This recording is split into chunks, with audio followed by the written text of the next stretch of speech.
우리 친구분들 그동안 편히 잘 지내셨어요? 오늘은 할머니가 오래간만에 논나야지 트리 여러분들 찾아왔어요. 또 주제는 듣기만 해도 가슴 설레죠.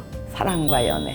가장 달콤하면서도 가장 쓴 주제죠. 맨 처음에 아지트 시작할 때 우리 친구분들이 사랑에 대해서 연애에 대해서 사연 많이 올려주셨었는데 한꺼번에 못 다뤄드려가지고 항상 마음에 걸렸었거든요. 그래서 오늘은 그때 미진함도 풀 겸 사랑과 연애를 갖고 말씀드려보려고 그러거든요. 사연 읽어볼까요? 그러면 첫 번째 사연부터 논나가 읽어드릴게요. 예전에 헤어진 첫사랑에게서 연락이 왔어요. 첫사랑은 마음에 묻어둬야 한다던데 자꾸 그때가 생각나서 보고 싶어요. 한 번 더 만나봐야 할까요? 만난다면 어떻게 해야 할까요? 첫사랑. 듣기만 해도 읽기만 해도 가슴이 설레는 단어네. 한번 우리 친구분께서 잘 생각을 해보셨으면 좋겠어. 그 사람이 보고 싶은 건지 아니면 그때 내가 가졌던 내 감정에 도취된 건지 얼만큼 세월이 흘렀는지는 할머니가 모르겠어요. 그런데 내가 변한 것처럼 그 상대도 변했을 거거든요. 우리 왜 어렸을 적에 굉장히 커 보이던 운동장 같은데 다시 가보면 너무 좁아서 에게 그러고 실망하는 경우도 있잖아요. 그러니까 우리 친구분께서 아름다운 기억을 가지고 나갔는데 그 아름다운 기억이 어쩌면 손상될 수도 있고 사실 누구나 다 파스텔 톤으로 코팅된 것 같은 그런 아련한 추억 하나쯤 있는 건 좋잖아요. 그런데 만약 그 사람이 어떻게 변했나 궁금해서 만나보고 싶으시다면 만나보실 수도 있죠. 단 실망할 수도 있겠다라는 담담한 마음을 가지고 만나셨으면 좋겠어요. 자, 두 번째 질문. 논나는 사주팔자나 궁합을 믿으시나요? 저는 가끔 제 연인보다 궁합에 의지할 때가 있어요. 잘 만나고 있어도 궁합이 안 맞는다고 하면 생각이 많아져요. 궁합이나 사주 믿고 참고해도 되는 걸까요? 할머니 이 질문 읽으면서 옛날에 어른들이 하시던 말씀이 생각이 나요. 연애 결혼할 적엔 궁합을 안 보는 거라고. 왜? 일이 잘 맞기 때문에 볼 필요가 없다고. 궁합 보고 결혼시킨 커플이 다 잘 사는 건 아니더라고. 관상, 사주, 손금 그런 거를 업으로 삼는 분들이 쓴 문장이 딱 그런 게 하나 있더라고요. 수상, 손금이죠. 관상, 얼굴이죠. 다 떠나서 그거를 이기는 거는 심상이라고 그러더라고요. 심상, 마음. 결국은 내 마음가짐이 어떤 운명도 극복할 수 있다 그러더라고요. 내가 좋은 사람인데 사주가 무슨 소용이 있나 싶지만 무언가에 의지하고 싶은 그 나약한 인간의 마음 그런 거 다 있죠. 이게 답이 뭘까? 살아봐야지 답이 나오는 건데 미리 답 보시는 건 재미없잖아. 이 좋은 사람하고 나는 어떤 풍파도 헤쳐나갈 수 있어. 그런 굳은 의지를 가지시는 게 제일 중요하지 않을까. 결혼하기 적합한 사람은 어떤 사람일까요? 사랑을 꺼내서 확인해 볼 수도 없는데 결혼은 도대체 어떤 사람이랑 해야 하는 걸까요? 주변에서 이런 고민을 하는 친구분들 가끔 뵙거든요. 어떤 사람이랑 연애하면 좋아요? 어떤 사람이 결혼하면 좋아요? 그거 할머니가 하는 거 아니잖아. 여러분들이 하시는 거잖아. 그럼 논나가 한번 여쭤볼게요. 이 질문을 하신 분은 어떤 사람이세요? 성장 과정에서 나는 이런 결혼을 했으면 좋겠다. 이런 연애를 했으면 좋겠다. 요즘들은 왜 연애 소설도 많이 읽고 사랑을 다룬 영화도 많이 보시고 그럴 때 저런 사랑은 참 좋다. 저런 결혼 생활을 하면 참 좋겠다. 주변에서 많이 보시잖아요. 그러면서 거기다 자기를 대입해 보시면 답이 좀 수월하게 나와죠. 우선 자신이 누구인지를, 내 취향이 어떤지, 내가 어떨 때 웃음이 많은지, 내가 어떨 때 기분이 좋아지는지, 내가 뭘 먹는 걸 좋아하는지 일단 자기 자신부터 좀 파악을 해보셨으면 좋겠어. 그런 다음에 나랑 맞으려면 어떤 사람이면 좋겠다. 그런 생각을 하셔야 되지 않을까? 말하자면 저 브랜드 좋은 거야, 유명한 거야, 비싼 거야. 그런 기성복 말고 내가 입어서 나한테 딱 맞을 맞춤복. 그런 맞춤복을 찾아야지 그게 결혼 상대잖아요. 거기에서 플러스 나를 존중해주고 나를 인정해주는 사람, 나를 바꾸려고 하지 않는 사람. 물론 발전을 위해서 충고해주는 건 좋지만 내 본질을 부정하는 사람은 피곤할 것 같아요. 마찬가지로 우리 친구도 상대방을 인정해주고 존중해주고 같이 발전하려고 노력하는 그런 상대가 가장 이상적인 결혼 상대 같아요. 저는 연애할 때 제 자존감을 연인에게서 찾습니다. 그래서 헤어진 지금은 제가 없어진 것만 같아요. 연애할 때마다 연인에게 의지를 많이 하는 편이에요. 자존감을 높이라는 말을 듣지만 어떻게 해야 할지 막막해요. 이 사연을 읽으면서 이 사연을 주신 아민 씨가 일종의 중독 상태에 빠져 있는 게 아닌가 하는 생각을 잠깐 했어요.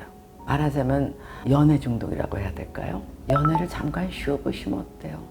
끊임없이 연애를 하다 보면 상대방의 요구나 상대방의 초점을 맞추다 보니까 내가 없어져요. 세상이 너무 좁게 보여. 그 한 사람한테만 초점을 맞춰야 되니까. 우리가 왜 담배 중독도 있고 술 중독도 있고 뭔가 내 혼자의 의지로 안 되니까 다른 대상한테 나를 의지하는 거잖아요. 그러니까 마음이 너무 허하실 수도 있는데 그런 내 마음부터 좀 보듬어 주셔야 될 것 같아. 이런 고민을 하는 우리 친구분이라면 이미 본인의 문제점을 알고 있기 때문에 해결책도 찾으실 수 있어요. 할머니가 조금 더 팁을 드린다면 혼자 분위기 좋은 커피숍에 가서 좋아하는 커피도 혼자 마셔보시고 좋은 산책길을 골라서 산책도 해보시고 생각보다 혼자서 즐거운 일이 너무 많아요. 거기서부터 한번 출발해 보셨으면 좋겠어. 누나가 얘기했죠. 내가 없어지면 우주가 멸망하는 거라고. 그렇잖아. 나 없는 우주가 무슨 소용이 있어. 내가 없는데. 씩씩하게 건강하게 혼자 하실 수 있게 누나가 응원해 드립니다. 누나, 저는 19살 고3 학생이에요. 지금 짝사랑 때문에 고민이 너무 많아요. 같은 반 남자아이를 처음 본 순간부터 짝사랑하고 있는데 그 애는 인기가 많아 다른 여학생들이랑 4번이나 연애를 했어요. 그 남자애를 좋아하는 걸 그만둬야 할까요? 할머니 이 사연 읽으면서 옛날에 할머니 고3 때 생각났어. 할머니도 고3 때 짝사랑하는 남학생이 있었어. 그래서 공부를 열심히 해가지고 대학 가면 내가 고백을 해야지. 고백을 했거든요. 근데 이런 바 애들 말로 요새 말로 차였어. 자기 스타일이 아니라서. 이렇게 그래 할 수 없지 뭐. 스타일 아닌데 어떡할 거야. 근데 지금 생각하면 아무것도 아니야. 그런 생각이 나서 혼자 웃었는데 할머니는 만나서 얘 난 너가 참 좋은데 너는 나를 어떻게 생각해? 얘기하실 수 있잖아요. 그래서 그쪽에서 반응이 어떻게 오나 그거를 미리 상상을 해보세요. 나를 좋다 그러면 나도 너무 행복하고 좋겠지만 나를 관심이 없다. 사귈 마음이 없다. 그럼 뭐 옛날 할머니가 했던 것처럼 할 수 없지. 인구의 반은 남자인데 오케이. 나는 또 나 좋다는 사람 찾아가면 되지. 할머니는 그랬거든요.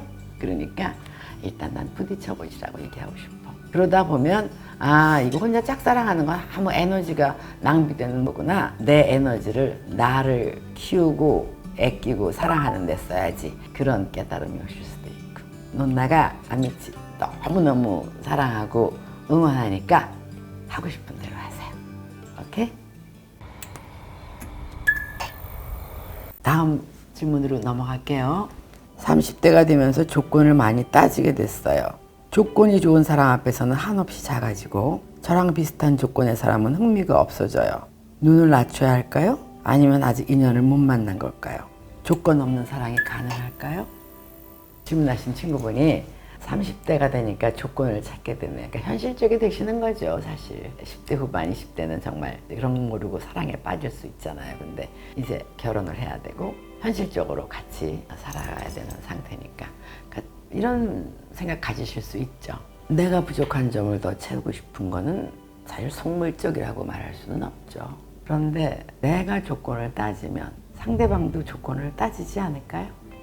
조건이라는 게 학벌인지 가정 환경인지 경제적인 조건인지 직업인지 미모인지 이런 거가 다 이 조건이라는 항목 안에 들어갈 수 있겠죠. 내 조건, 내 능력을 갖추기 위해서 더 많은 노력을 기울이시면 어떨까? 내가 내 발로 내 능력으로 꿋꿋하게 서 있어야지 누군가한테 기대서 산다고 생각하면 내가 기대고 있던 그 조건들이 무너지면 내 삶도 무너지는 거잖아요. 내가 어떻게 꿋꿋하게 설지 내 조건을 내가 어떻게 만들어 갈지 그것부터 생각하셨으면 좋겠어요. 한 번 헤어진 연인에게 반년 만에 연락해서 재회했습니다. 이제는 서로 소중함을 느끼고 더 잘해주고 있어요. 그런데 연인과 트러블이 있을 때 다툼 자체를 피하게 돼버려요. 싸우다가 또 헤어지면 어떡하지? 하는 생각이 자주 들어요. 한번 헤어져 본 사이라 다툼에 너무 조심스럽습니다. 어떻게 하면 갈등이 생겨도 서로 이해하고 풀어갈 수 있을까요?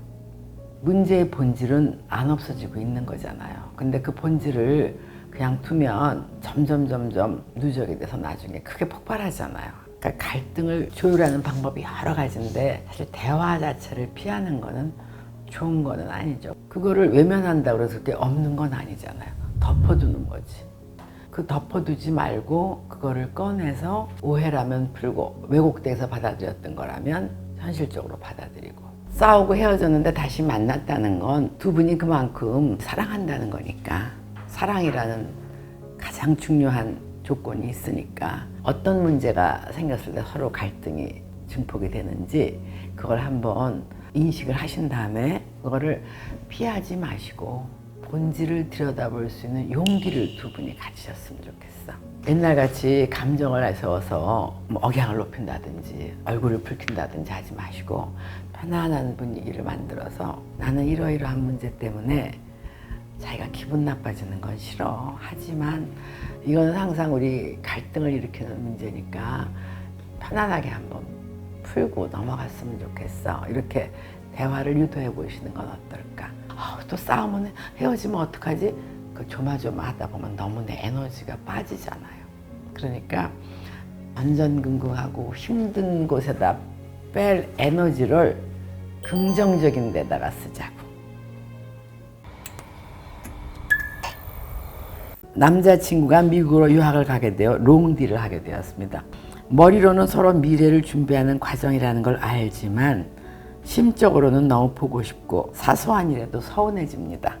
장거리 연애를 지혜롭게 할 수 있는 방법이 있을까요? 옛날에도 그런 커플들 있었거든요. 근데 옛날에는 국제전화 너무 비쌌고 국제 편집본이 없었는데 요즘은 인터넷으로 그냥 실시간으로 켜놓고 아예 영화도 같이 보고 그런 커플들이 많으시더라고요. 옛날하고 너무너무 달라진 세상이니까. 하지만 정말 만질 수도 없고 볼 수도 없고 같이 경험을 공유하는 게 중요한 건데, 커플에는 지금 그런 같이 경험을 공유하지 못하니까 오해도 쌓일 수 있고 섭섭할 수도 있고 또 그리울 수도 있고. 그런데 우리 다시 한번 생각해봐요. 여기 쓰신 것처럼 멋진 미래를 위해서 지금 이런 헤어짐이라는 고통을 감수하는 거잖아요. 그러면 서로 만났을 적에 경험을 공유할 수 있게, 미국에서 친구가 공부할 때 우리 아메치는 아메치대로 공부하고 자기 일에 좀 더 집중해서 많은 경험을 쌓고 능력도 개발하고 취미생활도 하시고 자기 시간을 쌓아가야죠. 그러니까 남자친구의 시계에 맞추지 말고 나는 또 내 시계, 내 시간, 내 라이프 스타일을 만들어 가시면 어떨까? 마지막 사연이에요. 여자친구와 1년째 연애 중입니다. 얼마 전에 여자친구가 저를 만나기 전 2년 동안 동거한 사실을 알게 되었어요. 저한테 미리 그 사실을 말해주지 않아서 너무 배신감이 듭니다. 저는 어떻게 해야 할까요? 한번 가만히 생각해 보세요. 그 친구가 그 동거 사실을 말했으면 어땠을까?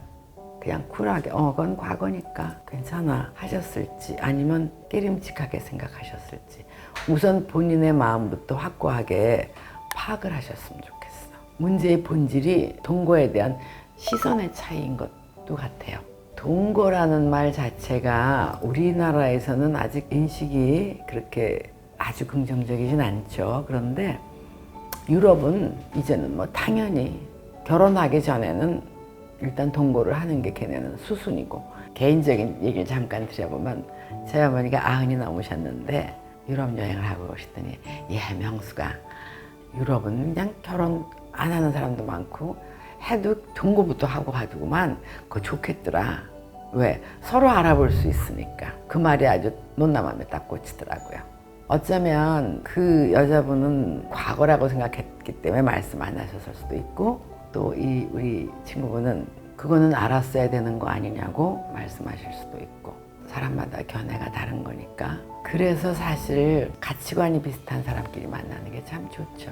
그래야 서로 문제가 생겼을 때 해결책도 빨리 찾을 수 있고. 상대의 동거 경험을 우연히 알게 돼서 너무 괴로운데 사랑하니까 참고 견뎌라 하는 것도 일종의 폭력 같고요. 반대로 지금 사랑하는 여자의 과거의 경험을 무조건 비난하는 것도 폭력이 아닐까 하는 생각이 드네요. 곰곰이 생각해 보시고 내 가치관이 어느 쪽인가 결론을 내리셔야 될 것 같아요. 할머니가 처음에 그랬죠. 사랑, 연애 가장 달콤하지만 가장 쓰디쓴 거라고. 맞아요. 시작할 땐 정말 달콤해. 근데 끝나고 나면 쓰디쓰고. 이 나이가 되니까 그런 걸 할 수 있는 건 정말 축복이에요. 쓴 경험도 나중에 다 자기 디딤돌이 되니까. 할머니가 마지막으로, 할머니가 아주 좋아하는 식기인데 우리 아메치들께 아시는 분들 많을 거예요. 들려드리고 싶어서 가져와 봤거든요. 춤추라 아무도 바라보고 있지 않은 것처럼, 사랑하라 한 번도 상처받지 않은 것처럼, 노래하라 아무도 듣고 있지 않은 것처럼, 일하라 돈이 필요하지 않은 것처럼, 살라 오늘이 마지막 날인 것처럼. 자, 우리 아미치들 사랑 많이 하시고 상처 받으셔도 또 그 상처 속에서 새살이 돋고 다 인생에 도움이 되니까 할머니 이 시로 오늘 여러분들하고 인사드릴게요. 자, 그럼 또 다음엔 할머니가 연구 많이 해서 찾아올게요. 참치.